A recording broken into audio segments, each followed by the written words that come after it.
There we go. Hi, I'm Mina Sanwald, animation producer of Ginger Girls. Alexia asked me to put together a quick video for her blog. I guess you could call this more of a vlog. For any of you that follow me on my own blog, callmemina.com, I try to do regular updates on the projects I'm working on, where I'm going to be. So really this is what I've been working on for far too long now. I've really been in full production for about, I want to say, a month due to issues and complications, growing pains. But what I'm going to show you today is the program I've been working in is Toon Boom Studio 7.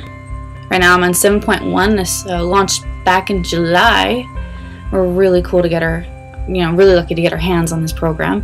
It's really versatile, really nice, but if you are switching over from Flash, which is what I would normally work in, what I've been trained to sort of work in, it is a bit of a learning curve. However, you can beat that learning curve. You really can. I totally cheated my way through it. So, this is Toon Boom Studio 7. This is actually one of their lighter programs of animation from Toon Boom. They do have Animate Pro, which are really, really great programs. But this is Studio. I do really like this program. I didn't at first because of the learning curve, but how I got through that was I actually went into, let me just move the recorder over. I went into, there we go. I went into preferences. I went into shortcuts. I changed any and all the shortcuts I thought I would be using. I changed them to like the similar Flash one. So B is for brush. I chose F7 to create new keyframe. Although it's considered cell in this program, it's not considered keyframe. Keyframe actually is used for tweening in this one. So there is still a bit of a learning curve, still things that you need to learn. One thing that I had to overcome was that I actually imported all of my files over from my storyboard to create an animatic. But in doing so, I had an issue with the onion skin. Now, for those of you that don't know what onion skin is, I need to go on a little bit about my background as an animator. I'm a 2D traditional animator, so when I bring it over digitally, I do frame-by-frame animation, which means I draw every frame.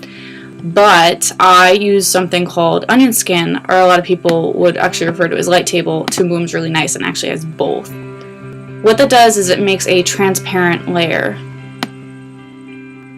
And by transparent layer, I mean I can see the previous frame. So if I go and I turn on onion skin and I have this selected,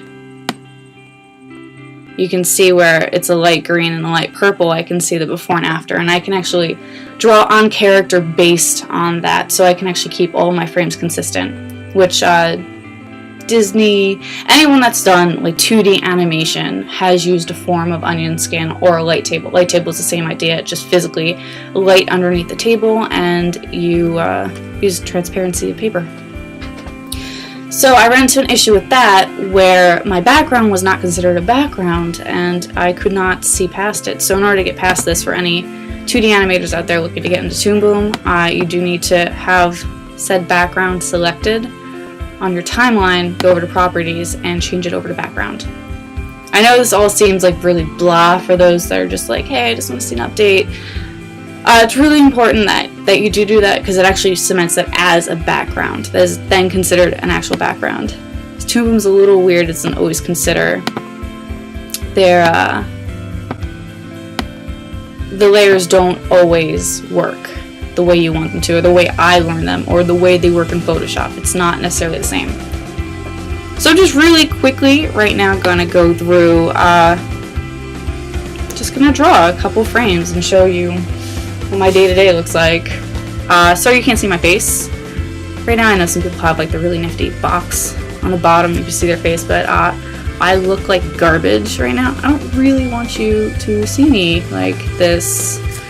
Okay, so I'm actually just gonna go and click on the cell. The nice thing about this versus Flash is that you're not automatically pushed all the way to the left. You can really start drawing on any frame. So if I get sick of doing like a particular scene, I could just zoom on ahead and do whatever I want. Bad thing is, if you do move any frames around, it will automatically connect them, so it'll extend the previous exposure. A little weird, still working around that, but it's growing pain.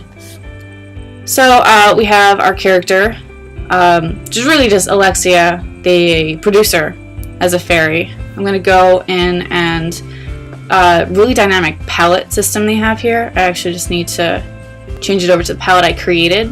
You can keep all of your files like all unison, because you can just make a palette, export, and then import it into whatever file you want, which is really cool. And it's really good if you're going from like night scenes to day scenes. And oh man, this is only implements for it, guys. I always do an under animation in blue, so I do like a rough. So bear with me, it's a little glitchy right now. I'm literally just going to draw over what I had for my animatic.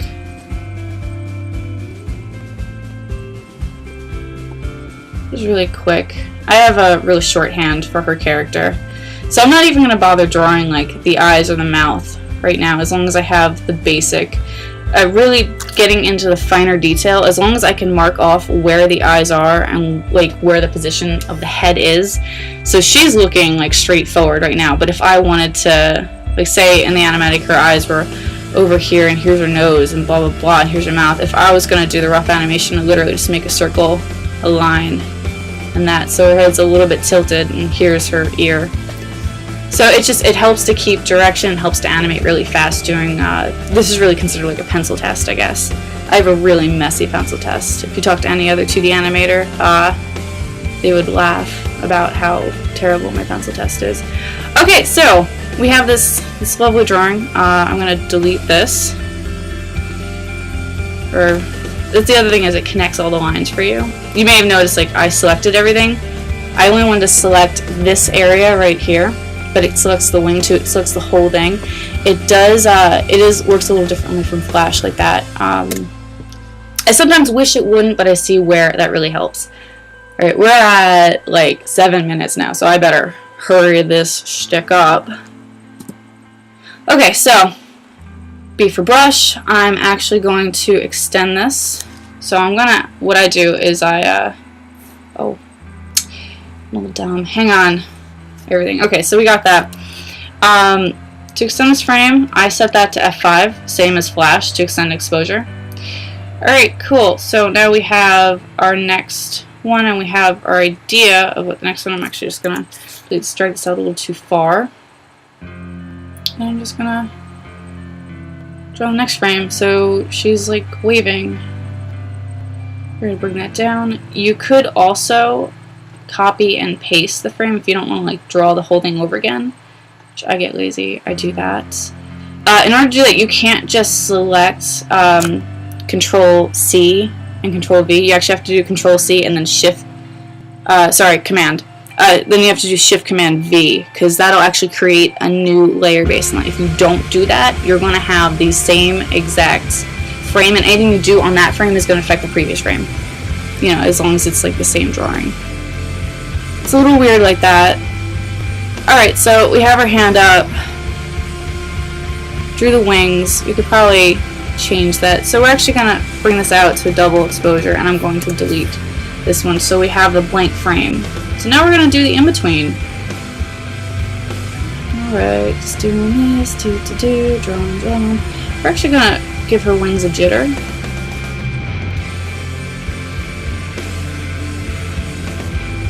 It was fun. So we're gonna do the in-between. We got some weird, terrible foreshortening going on. Foreshortening is when you don't exactly have the front view or the side view. It's really like an extreme front.